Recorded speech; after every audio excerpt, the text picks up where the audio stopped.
From our archives, the Billy Graham Classic. Uma professora na Califórnia, mãe de 6 filhos, foi sequestrada há algum tempo por 5 traficantes.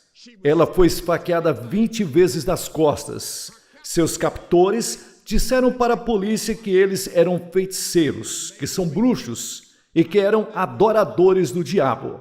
Em Montana, há algum tempo, uma assistente social de 22 anos pegou uma carona perto do Parque Nacional de Yellowstone e o caroneiro atirou na cabeça de sua vítima, atacou brutalmente o cadáver e disse para a polícia que adora o diabo. Em Miami Beach, uma aposentada de 69 anos é violentamente atacada por um jovem que mais tarde conta aos repórteres com muita alegria que nos últimos 5 anos ele tem adorado a Satanás. História após história como essa poderia ser contada esta noite se tivéssemos tempo para contá-la. A Escritura tem muito a dizer sobre o diabo e os demônios, na verdade. Em toda a Bíblia, a história de um conflito entre as forças de Deus e as forças do diabo, e a escritura que eu gostaria que você consultasse é Deuteronômio capítulo 18. 2 versículos, os versículos 10 e 11 de Deuteronômio. Não se achará entre ti quem faça de seu filho ou de sua filha passar pelo fogo, ou que usa de adivinhação, ou observador de tempos, ou encantador, ou uma bruxa, ou encantador, ou um consultor de médiuns, ou um mago. Você se lembra da história de Saul? Ele quebrou aquela lei de Deus, e ele perdeu o contato com Deus. Deus deixou ele longe da bênção. E esse grande rei, rei Saul, rei de Israel, decidiu que iria consultar um médium e tentou obter uma mensagem de Samuel. Ele consultou um médium e um espírito enganador se passou por Samuel. Mas ele foi morto logo em seguida quando o julgamento de Deus caiu sobre Saul e sua família. Agora, os americanos a esta hora estão vacilando. De acordo com as últimas pesquisas, alguns negam completamente a existência do diabo, mas outros têm um fascínio antinatural, com o diabo e com os demônios e com o exorcismo, e outras coisas no ocultismo, e por causa do sucesso do filme O Exorcista, outros novos filmes estão sendo produzidos, falando do diabo. Mas um pastor que viu um desses filmes disse recentemente: era desagradável, repulsivo, nojento, pornográfico e obsceno. Eu mesmo não vi nenhum desses filmes, não pretendo me expor a esse tipo de coisa. Mas um padre jesuíta que viu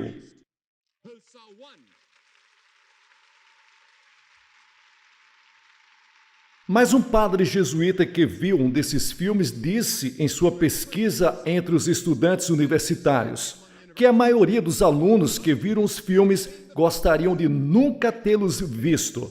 Agora, isto não é um fenômeno apenas na América. Também é na Alemanha, onde existem milhares de bruxas.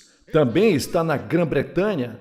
Nosso bispo britânico disse outro dia que a Grã-Bretanha está se voltando para a magia negra, para a medida que seu interesse pelo cristianismo diminui, e acredito que um dos problemas no mundo de hoje, que não é reconhecido, é a grande intensificação e aceleração do mal no mundo nesse momento. Porque o diabo sabe que sua hora é chegada. A vinda do Senhor Jesus Cristo pode estar se aproximando e a Escritura ensina que, com a vinda do Senhor se aproximando, a atividade do diabo vai se intensificar. O sequestro, a violência, o terror em todo o mundo, eu acredito que faz parte da atividade demoníaca. Uma autoridade diz que a bruxaria é crescente, muito mais rápido do que qualquer outra religião no mundo ocidental. E uma das razões pelas quais eu acho que os jovens se envolvem é porque isso os envolve e traz a um retorno para a natureza, em um sentido de adoração dos deuses naturais, encontrando algum poder dentro de si. ou ampliando suas mentes, alguns deles através de drogas e alguns sem drogas. Mas milhares de jovens e velhos estão se intrometendo em um culto nesse momento e as lojas em nossas cidades estão vendendo todos os tipos de coisas que vão junto com seu culto. Um professor universitário, não desta universidade, mas um professor universitário, disse há algum tempo que havia dezenas de jovens covens em seu campus. Agora, covens, como você sabe, é um círculo de bruxas e bruxos. Numerando 13, eles são sempre o número 13. E eles têm seus direitos e seus rituais e sua literatura e suas bruxarias. Agora, o que é certo e o que é errado? O que é falso e o que é verdade? A Bíblia tem muito a dizer sobre isso e eu vou abordar um grande assunto em poucos minutos esta noite. Primeiro, a Bíblia ensina que existe um diabo. Existe um diabo. Nós o encontramos no 3º capítulo do Gênesis e não nos livramos dele até o final do livro do Apocalipse. Ele está em toda a Bíblia. E na Bíblia descobrimos que ele é uma pessoa. Ele anda, ele fala, ele sente, ele mente, ele bajula, ele mata, ele faz milagres, ele falsifica, ele oprime, ele aflige, ele influencia, ele destrói, ele cita as escrituras que ele possui. Ele aflige corporalmente, ele causa lesão corporal, ele vende discórdia na igreja, ele espalha falsa doutrina. Essas são as coisas que essa personalidade na Bíblia, chamada de diabo, faz de acordo com a Escritura. Agora, ele é chamado na Bíblia, ele é chamado de Satanás, ele é chamado de diabo, ele é chamado de anjo caído, ele é chamado de leão que ruge, ele é chamado de príncipe dos demônios, ele é chamado um lobo, um predador, Beelzebu, o dragão, a serpente, Lucifer, uma grande luz, uma estrela, um traidor, um adversário, um milagreiro, um mentiroso, o pai da mentira, o Deus desse mundo, o príncipe desse mundo, o príncipe do poder do ar. É descrito na Bíblia como o reino das trevas, o reino do mal, o reino da injustiça, o reino do ódio, do pecado, da morte, do inferno e a sepultura que ele produz, falsos milagres, falsas experiências espirituais, falsas línguas, o pai da falsidade. Ele tem uma falsa igreja, um falso evangelho, um falso plano de salvação, uma falsa trindade, falsos pregadores, falsos profetas. E o que a Bíblia diz sobre o diabo agora, a palavra Lúcifer significa barril de luz, aquele que brilha, é uma luz enganosa, não a luz verdadeira. É uma luz enganosa, é uma luz falsa que promete liberdade e vida, mas ele produz apenas tristeza, escravidão e morte. Ele é um enganador e está tentando enganar milhares de vocês, jovens, esta noite, prometendo-lhes que, se apenas segui-lo e servi-lo, e curvar-se a ele e viver para ele, você vai ter liberdade e vida. Mas, na verdade, ele te dá tristeza e escravidão. E, finalmente, a morte eterna no inferno. Agora, o diabo é resistido na Bíblia pelos personagens da Bíblia que Deus honrou e abençoou e amou. Ele foi resistido pelos profetas, ele foi resistido por Jesus, ele foi resistido pelos discípulos, ele foi expulso do céu. E a Bíblia diz que ele acabará por ser lançado no inferno, o lago de fogo, que foi preparado para o diabo e os seus anjos. Agora você diz, como o diabo se originou e por que Deus permitiu o diabo? Bem, há muita incerteza sobre o que o apóstolo Paulo chama de o ministério da iniquidade. São apenas algumas coisas que não sabemos. Deus não revelou para nós e se Deus não revelou, não devemos nos aprofundar em especulações. Mas há algumas dicas na Bíblia sobre onde o diabo se originou.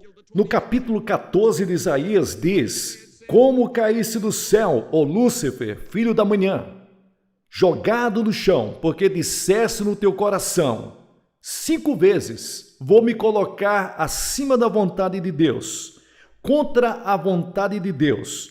Ouça isso. Subirei ao céu, exaltarei meu trono acima das estrelas e me sentarei sobre o monte da congregação. Subirei acima das mais altas nuvens, serei como o Altíssimo. Em outras palavras, chegou o momento em que, em algum lugar na eternidade, quando Lúcifer, o maior e maior de todos os seres criados por Deus, liderou uma rebelião contra Deus. E parece que cerca de 1/3 dos anjos se juntou a ele na rebelião. Eles foram expulsos do céu, eles caíram sobre a terra, e o diabo e seus anjos caídos agora se tornaram demônios. Estão ativos nesse planeta, estão sob julgamento, estão derrotados pela cruz e pela ressurreição. Eles finalmente serão lançados no inferno, mas enquanto isso, eles estão ativos e aumentando sua atividade agora. O pecado de Lúcifer foi o orgulho. Ele queria ser como Deus, ele queria estar acima de Deus, ele queria ser maior em todo o universo. Então, ele liderou a rebelião. Você diz, de onde ele tirou essa ideia? Nós não sabemos. Como o pecado entrou em seu coração? Não sabemos porque Deus o permitiu? Não sabemos. Isso não está revelado. Deus não revelou, é o ministério da iniquidade. É algo que não entendemos e nunca será resolvido até que a batalha do Armagedon, quando nosso Senhor Jesus Cristo vai voltar, seguido por milhares dos exércitos do céu. E ele vai destruir para sempre o diabo e seus anjos. E seremos livres nesse planeta da maior praga, na maior coisa que já aconteceu a qualquer planeta em qualquer lugar do universo. Agora, a segunda coisa sobre demônios, o Novo Testamento deixa claro. Há um demônio, há muitos demônios. Você se lembra da história do 5º capítulo de Marcos? O homem das legiões. Esse homem estava possuído por um demônio, muitos demônios. E afetou sua mentalidade, suas faculdades emocionais e físicas, e Jesus falou com aqueles demônios. Sim, Jesus não falou com o homem, Jesus falou com os demônios. E há várias coisas sobre esse homem que me interessam hoje e são relevantes nesse momento na América. Ele estava nu e atacava as pessoas, era violento, tão violento. E olha a violência no país. Ele queria que os demônios fossem lançados. Os demônios queriam ser lançados nos porcos. Nos porcos. Você vê a combinação que você tem aqui? Você tem a violência, nudez, autodestruição e porcos. Como algumas pessoas chamam a polícia hoje. Algumas das pessoas mais violentas, porcos. Existe uma conexão que eu não sei. Mas é bem interessante que esse homem endemoniado que Jesus encontrou teria todas essas coisas com as quais estamos lutando hoje, agora. A origem dos demônios, como eu disse há momentos atrás, não está claro. Jesus disse, eu vi Satanás cair do céu como um raio. E a Bíblia diz em Apocalipse capítulo 12 que o diabo e seus anjos lutam contra o arcanjo Miguel e seus anjos. Agora você diz o que é isso sobre o exorcismo? Bem, você sabe que a palavra exorcismo realmente significa a palavra expulsar espíritos por um ato religioso ou serviço religioso. É assim que significa expulsar um espírito maligno. E Jesus, claro, foi o maior dos exorcistas. E ele ordenou que os demônios e as forças do mal saíssem das pessoas. E aquele homem de que eu estava falando há pouco, Jesus comandou que aquela legião de demônios saíssem dele e foram para os porcos. E os porcos foram lançados no mar e se destruíram. Agora, o fato do exorcismo é uma realidade, mas é mal interpretado. Algumas das interpretações modernas, originadas, na verdade, nas práticas pagãs, fórmulas mágicas e rituais para expulsar os maus espíritos, são praticados há séculos em sociedades primitivas, geralmente acompanhadas de violência e imposição de dor. Há uma tribo na Índia sobre a qual eu li, onde eles pegam um pavio de algodão embebido em óleo e eles acendem, enfiam nas narinas das pessoas que supostamente estão possuídas por demônios. E a crueldade do exorcismo profissional em muitas partes do mundo está além da nossa compreensão e entendimento.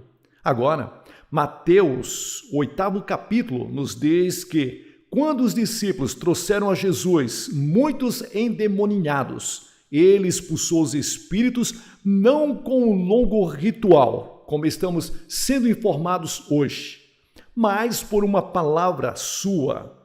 Palavra poderosa. Os seus discípulos expulsaram demônios em um nome do Senhor Jesus Cristo, com uma palavra, o poder do nome de Cristo. E em Marcos capítulo 16, 17, diz que esses sinais acompanharão aqueles que acreditam em seu nome. Eles expulsarão demônios. No entanto, agora um aviso, não saia por aí usando o nome de Jesus Cristo de qualquer maneira, não vai funcionar. Você precisa estar cheio do Espírito Santo, você tem que andar no Espírito, você tem que saber que isso é um demônio e você tem que saber, sem sombra de dúvida, que você tem a autoridade da palavra de Deus por trás de você. E essa autoridade está no nome de Jesus, está no poder do Deus Todo-Poderoso. Agora, como você evita ser possuído ou assediado e atormentado por demônios?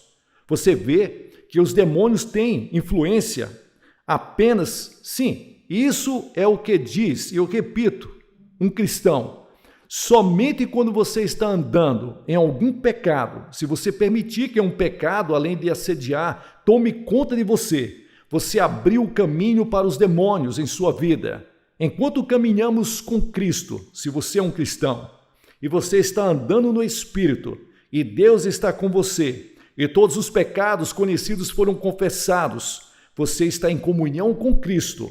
Então você pode andar no meio das situações espirituais mais perigosas e ser protegido por Deus. Você pode reivindicar a autoridade sobre o diabo e seus anjos. Mas eu vou te dizer o que o diabo vai fazer. Ele vai blefar o máximo que puder para levar você a dar, nem que seja um polegar de terreno para ele. Uma mulher possuída por um espírito de adivinhação, que você lembra, incomodou Paulo. E ele disse que aquele espírito maligno saísse em nome de Jesus Cristo. Saia dessa mulher e deixe ela sozinha. E o espírito maligno saiu. Agora, eu pessoalmente já tive essa experiência algumas vezes, mas muito poucas. Eu estava a tentar, pensando, apenas uma vez na América.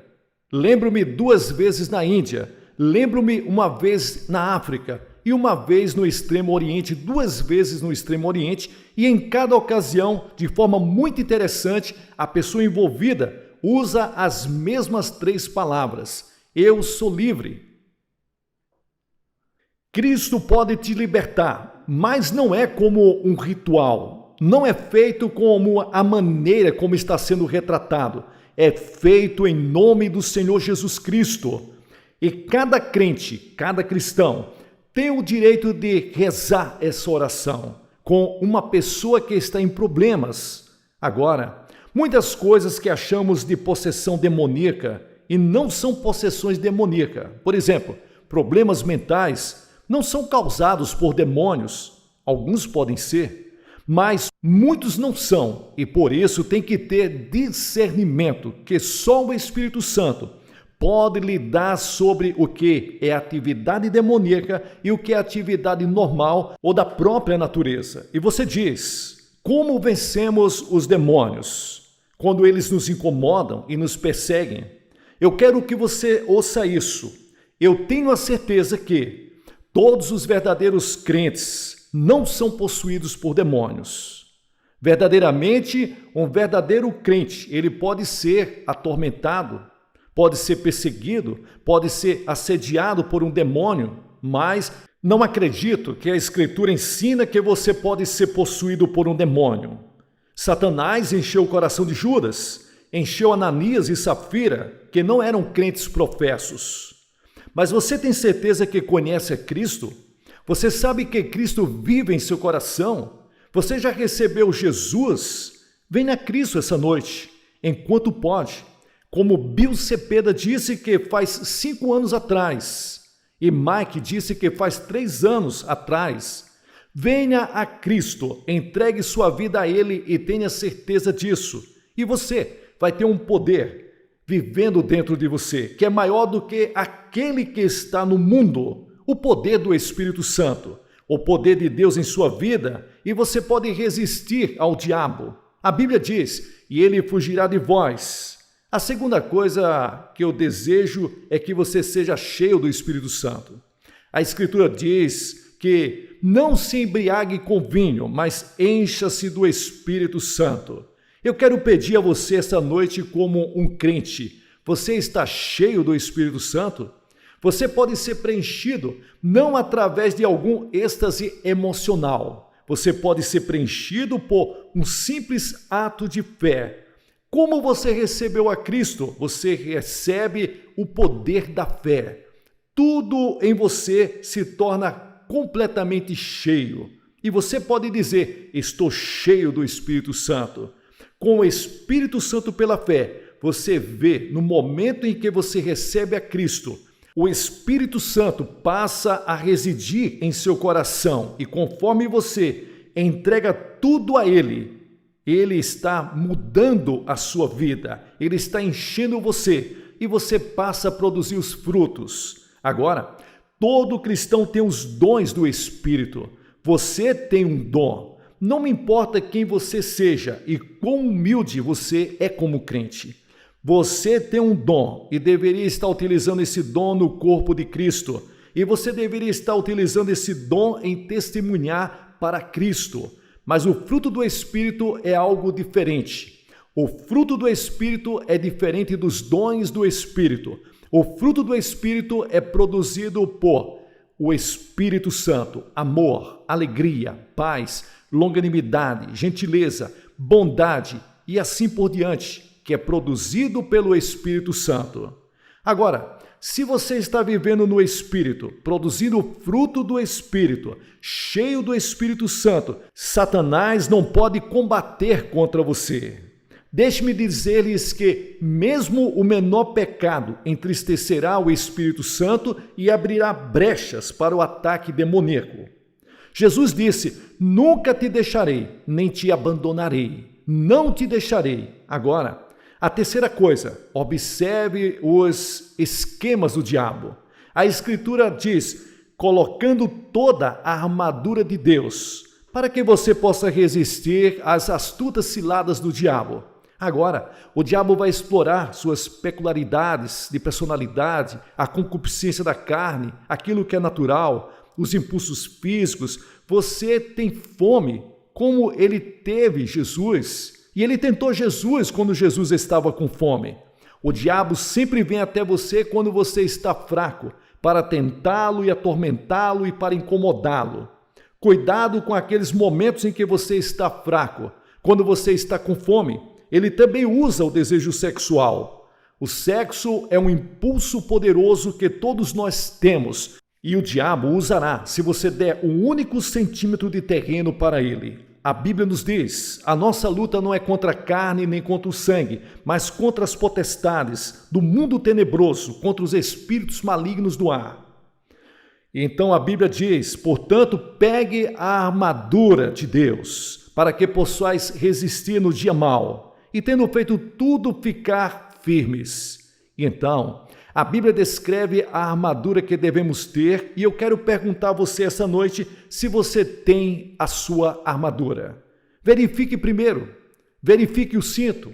Paulo disse que, tendo seus lombos cingidos com a verdade, agora o cinto era um cinto de cerca de 6 ou 7 polegadas de largura, que envolvia o soldado romano.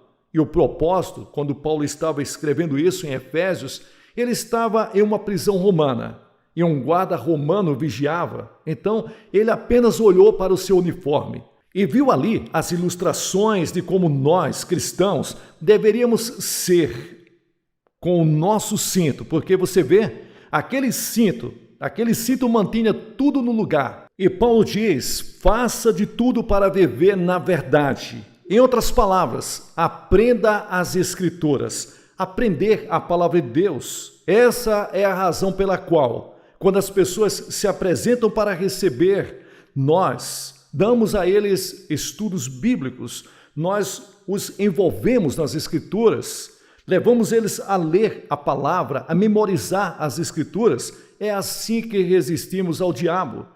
Quando Jesus Cristo foi tentado pelo diabo, o que ele fez? Discutiu com o diabo? Não. Ele resistiu ao diabo, citando as Escrituras. Foi tudo o que ele fez. Apenas citou as Escrituras. Ele disse, está escrito. E quando terminou de citar as Escrituras, o diabo deixou. E os anjos de Deus vieram e ministraram a Jesus Cristo. E então Paulo disse, para colocar a couraça da justiça.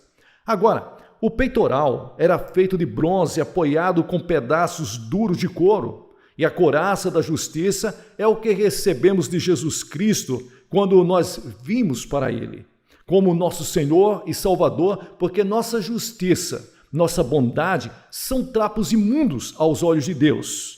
Então você precisa de uma justiça que foi fornecida a você, e foi fornecida a você por Jesus Cristo na cruz, quando nós recebemos aquela couraça da justiça. Para quê? Quando o diabo atirar seus dardos inflamados, eles não consigam penetrar naquele peitoral. E em terceiro lugar, ele diz que nós devemos estar calçados na preparação do evangelho da paz.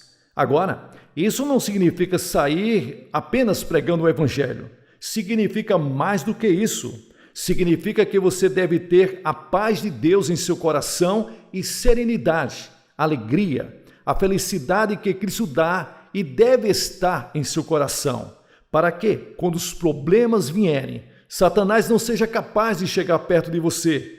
Você vê que Satanás usa as preocupações, a ansiedade, a tensão para nos desequilibrar. Você está com medo? Não tema, pois eu estou com você, diz a palavra. Não olhe ansiosamente ao seu redor, porque eu sou o seu Deus, eu vou te fortalecer. Certamente eu te sustentarei com a minha destra fiel, diz o Senhor, Isaías 41. Você está preocupado com aflição? Todo mundo está com as contas acumulando, pressões, fechamento de negócios, filhos ficando fora da igreja. Quais são as suas preocupações? Você está preocupado? A Escritura diz para não estar ansioso, mas devemos levar pela oração e súplica, com ações de graças, apresentar nossos pedidos a Deus, e a paz de Deus, que excede toda a compreensão, guardará os nossos corações e mentes em Cristo Jesus. E então, em quarto lugar, o escudo que os soldados romanos carregavam. Um escudo. A Escritura diz de tudo que nós devemos pegar o escudo da fé, com o qual você poderá extinguir todos os dardos inflamados do maligno. Agora, o escudo romano tinha 60 centímetros de largura e 4 pés de comprimento, e repelia os golpes do inimigo que vinha contra eles. Quando as flechas vinham contra ele, Satanás está sempre atirando suas flechas e seus dardos inflamados. Nós precisamos do escudo da fé, confiando e acreditando em Deus, na sua palavra. E em quinto lugar, é o capacete. Pegue o capacete da salvação. O capacete é muito importante porque guarda a nossa mente, a nossa cabeça. Há muito a dizer nas Escrituras sobre a mente. Deixe a sua mente estar em Jesus Cristo. Isso irá mantê-lo em perfeita paz. Cuja mente está em ti. Intelectualmente, você não pode vir a Cristo sozinho, porque sua mente tem um véu sobre ela, colocado lá. pelo diabo. Mas quando você vem a Cristo, sua mente é iluminada pelo Espírito Santo. E as coisas que você não entendia agora, você aceita pela fé e você coloca o capacete. E isso te protege contra o inimigo, o diabo. Ele vai tentar fazer de tudo para você duvidar. Ele vai tentar fazer você questionar. E eu me lembro do meu próprio pai. Ele disse que um pregador, há muitos anos atrás, disse para ele que ele cometeu o pecado imperdoável. E meu pai pensou nisso todos esses anos, que ele não poderia vir a Cristo. Ele não havia cometido nenhum pecado mesmo. Sabe o que era aquilo? Foi anos depois que ele reencontrou a alegria da sua salvação. Você vê que Satanás desviou e perverteu as Escrituras, e então a espada. E a espada do Espírito, que é a palavra de Deus, essa é a arma ofensiva. Você vê, a lâmina de um romano tinha cerca de 24 centímetros de comprimento e ele iria torcer e girar, manter o equilíbrio sempre, estocando. E a Escritura diz que a palavra de Deus é viva e ativa e mais afiada do que qualquer espada de 2 gumes. Quando Satanás tentou Jesus Cristo, usou a espada, a palavra de Deus. É por isso que é importante estudar a Escritura, conhecer a Bíblia, aprender a Bíblia, e eu acredito nisso. Eu acredito que os cristãos e crentes vão passar por um período de problemas e dificuldades. Podemos ir para a cadeia, podemos ser mortos por nossa fé, como muitas pessoas em outros países do mundo têm acontecido. Não vamos escapar. Está a caminho, e a maneira de se preparar é aprender este livro. Para quê? Quando eles o invocarem para testemunhar, quando eles o invocarem, você conheça as Escrituras e possa citar a palavra de Deus e seja uma testemunha e resista ao diabo, e a Escritura diz que ele fugirá de vós. Então, a 7ª e a última coisa é orar. Orar sem cessar, disse Paulo.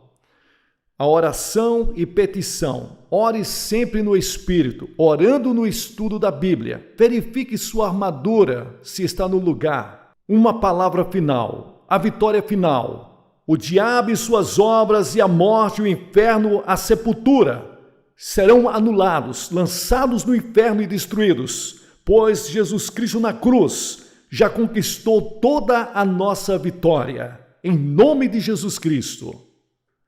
Até aquele dia final, você poderá se manter firme com o poder de Deus na sua vida.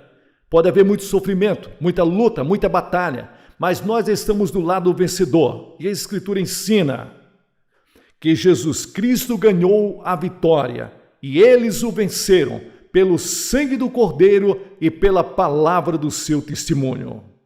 Há poder no sangue de Jesus Cristo. Vou pedir para que você tome a sua decisão agora mesmo. Vou pedir que receba a Cristo agora. Vou pedir que centenas deixem o seu lugar agora. E vindo aqui à frente, digam: eu recebo a Cristo. Eu o aceito como meu Senhor e meu Salvador. Desejo que meus pecados sejam perdoados. Quero ter a certeza de que irei para o céu. Como podem ver, centenas de pessoas estão vindo de toda parte deste estádio para entregar a sua vida a Cristo. Você pode fazer a mesma entrega em seu lar, ou num bar, ou num saguão de hotel, ou em qualquer lugar em que esteja, vendo pela televisão. Você pode dizer um eterno sim a Cristo, e Ele o perdoará. Seu pecado vai ser extinguido e transformará a sua vida.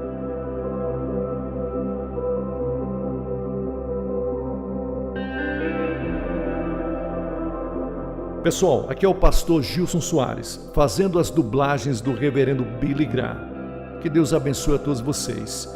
Para que possamos fazer mais e melhor, abençoe esse canal e a obra missionária na cidade de Guarabira, na Paraíba, com qualquer valor que Deus colocar no seu coração. Você pode fazer isso através da chave Pix ou do número da conta que aparece na descrição. Deus abençoe a todos.